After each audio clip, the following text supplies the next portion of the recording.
And welcome to Talk FCB, and welcome back here to the channel, guys, for another video. And today's video will be on Yerry Mina, the Colombian centre-back that could well be on his way to FC Barcelona. Both Rack 1 and a number of Colombian sources have reported that next week Yerry Mina will arrive in Barcelona, and the only thing remaining are the medical checks and the signing of the Colombian centre-back's contract. That is all there is to do. The fee has been agreed. He will sign from Palmeiras and be a Barcelona player come next week, if sources are to be believed. So in this video, guys, we are going to be taking a much closer look at Yerry Mina, everything that's happened right throughout his career, what kind of player he is, and what exactly he will bring to the table at Barcelona. Is he ready for it? We're about to find out. So just to kick us off then, some general facts about Yerry Mina. Who is he as a player? He's going to sign from Palmeiras in Brazil, 23 years old currently, so still relatively young, but has had quite a bit of experience in his career so far in South America. He is, as we've mentioned, a centre-back, and a very tall one at that. 6'5" tall. He stands well above everybody else, certainly in our team.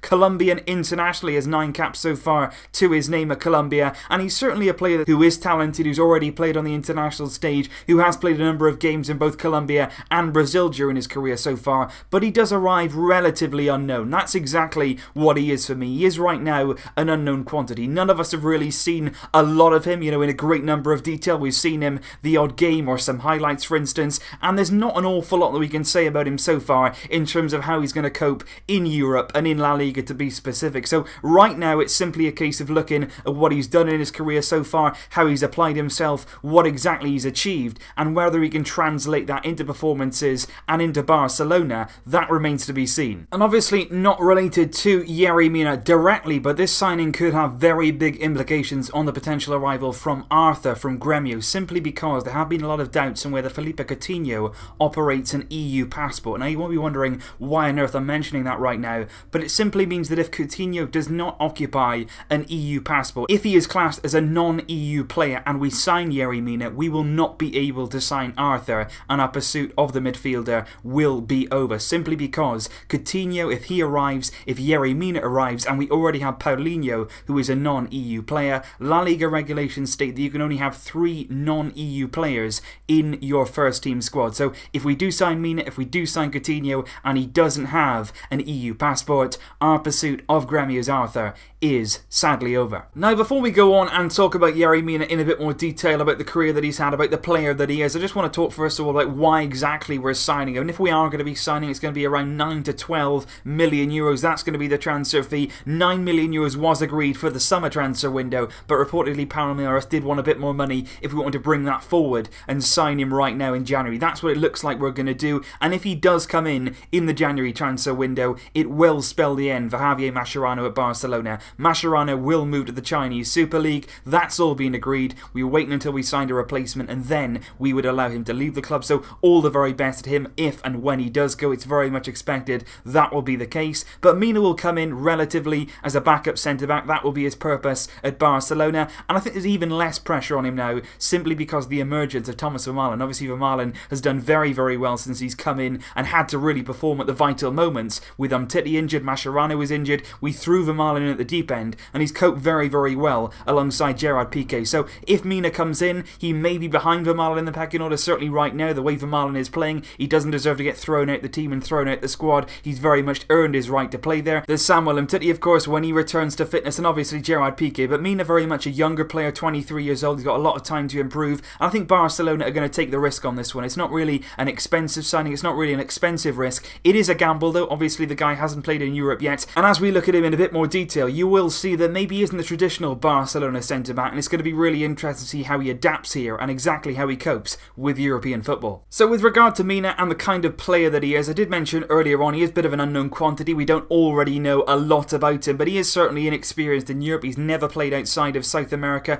and I have to say as well, there were a lack of other clubs actually interested in the services of Yerry Mina. There was actually a rumour back at the start of 2017 that West Bromwich Albion were interested in signing him. Nothing came of that, but in general, we've not really heard a great number of clubs being linked to Mina. That may have been because we had an agreement very, very early on with Palmeiras. That was all agreed. We agreed the fee. We had first reserve on the player, so maybe that was the reason. But obviously, there's not a lot of interest maybe being generated in Yerry Mina. What we do know is he's a very tall player. player, he's very strong, very physical, and all of those things really not really associated with the traditional Barcelona centre-back. He can play, he's not somebody who's completely idle with the ball. He can play passes, he can play between the lines, he can play at the back, which is really important to Barcelona, and he does absolutely love, I watched a lot of highlights of him, he loves a sliding tackle. Whenever he gets the chance, he does go to ground, and more often than not, he does get the ball, but that is a risk, of course. When you go to ground, you do leave yourself at risk, especially against tricky players, against quick players. It is difficult to defend against those, and I did notice that he really does go down to ground a lot, so that's going to be really interesting to see. What I would say as well, obviously 6'5", he's very, very good in the air, really good aerial presence, both boxes as well. You know, he can defend well, he can attack in the final third, you know, from corners, free kicks, he can get up there and be a real threat. What he does lack, though, at 6'5" tall, is a bit of pace. He is not the quickest player ever. He will certainly be susceptible for counter-attacks, and obviously at Barcelona, we play very, very high at the pitch, so it's going to be interesting to see how well Mina can cover that space in behind him if and when he joins Barcelona. And one thing that we will be looking at later on in the video is another characteristic that's quite unfamiliar with Barca centre-backs. He does actually chip in with quite a few goals from centre-back. Like I mentioned, he's a real threat when he goes forward from corners, from free kicks. He really can attack the ball. He's got massive, massive height, and he certainly uses that to his advantage. So it's going to be really interesting to see if he comes to Barcelona, can he translate that in the final third and maybe chip in with a few vital goals. Obviously, as a defender, goals certainly not your main priority, but if it does come as an added extra, we will gladly receive that. But more on that later. What we're going to look at now is Yerry Mina's career in full. He started his career at Deportivo Pasto in Colombia. He then moved to Santa Fe in 2014. He's actually played the most games of his career at that particular club,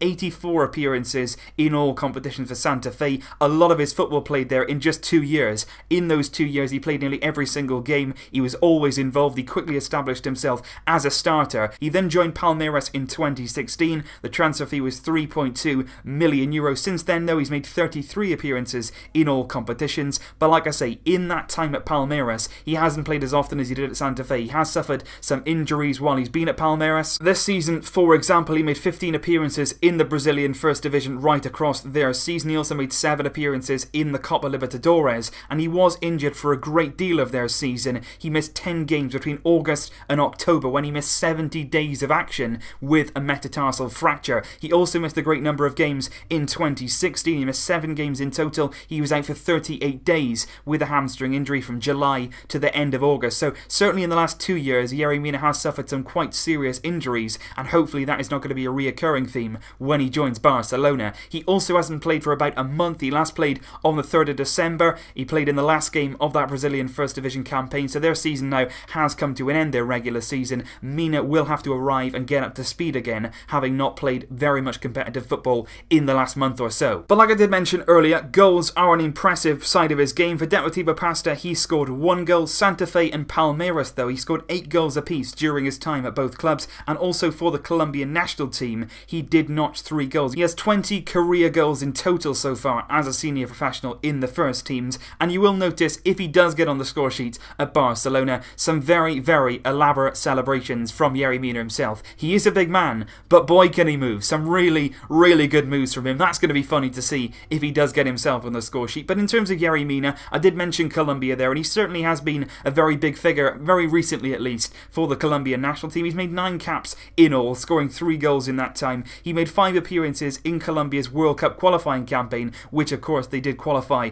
for the coming World Cup in Russia, and he also took part in the Copa America 2016 Centenario. He made 2 appearances in that time, so he's certainly working his way on the Colombian international scene. He is trying to fit into the centre of their defence, and obviously they do have a pretty good national team, Colombia, so that's certainly very, very good. In terms of the reports linking him with Barcelona, I'll just go into those in a bit more detail. Rack 1 came out earlier on today, and they're a very, very reliable source in Barcelona most of the time. They said he will actually travel to Barcelona next week, and he will definitely become a Barcelona player. Rack 1 very, very certain that Mina is imminently going to arrive as a Barca player. And I also mentioned the media in Colombia, several different sources linking Mina with a move to Barcelona. One of them said that next week again he'll travel to Barcelona, and all that's left to do is sign the contract and then arrive and go through his medical and different type of tests that Barcelona want to do before they officially sign him, and everything and the contracts and the documents get signed to make him a Barcelona player. So sources around the world in Colombia and Spain both believe that Mina will become a Barcelona player next week. We will have to wait and see whether that is true,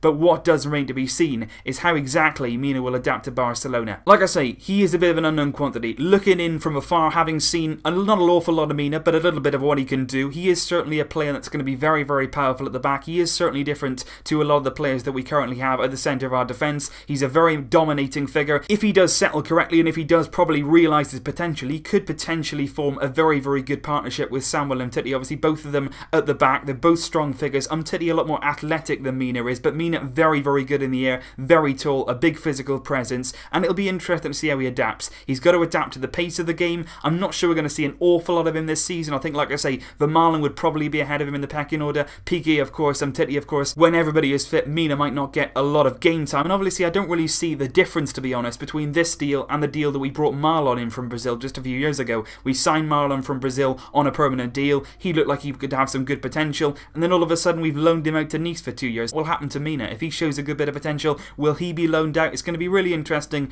to see how this one plays out. As he comes in, we don't really know what we're getting ourselves into, but as with all Barcelona players, we're going to give them a fair chance. If he gets his time on the pitch, hopefully he can show himself in the best possible light, and hopefully we will have some more cover at the centre of our defence. But obviously, guys, let me know your thoughts on Yerry Mina down below. You might have seen a bit more of him. What do you think of what you've seen so far? What do you think that he'll be able to give us at FC Barcelona? Let me know in the comments down below, guys. I will see you very soon with more videos. But until then, as always, Visca El Barça. Barça, Barça, Barça.